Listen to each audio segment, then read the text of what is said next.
Hello titik. So mga guys, muna among manok o nga barda. Prasan di siya guys. Hindi siya kalakaw. Oo.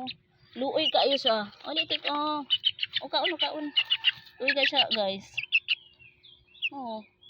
Di siya kalakaw, di siya katindog. Makalakaw siya pero piki. Disig kaayo yung kuan. Kahimtang. Pero tambok pa siya guys. Oo.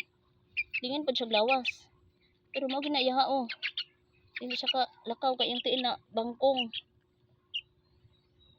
Uy no? Prasa biyan eh. Then ma-reject na. Pero wala diya pa na mo gi. Ihaw kay luoy man pud kaayo. Amo lang siyang pasagdan tama sa iyang abton. Sa siya taman. Oh, titik. Kaunti ko kaon. Kaunti. Luoy kay siya maning kamot ba siya kaon gid guys. Bahalag di siya kay katindog. Luoy kaayo. Special nga pag-atiman na mo ani.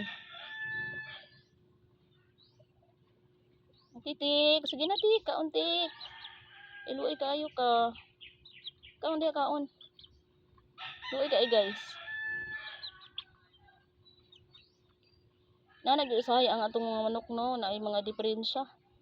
Weak guro ang pagkuan ba pag develop hangtod pagpusa, maunang bisan mabuhi siya. Weak dugusay ka tindog oh. Kamang-kamang din siya guys, magdahik-dahik.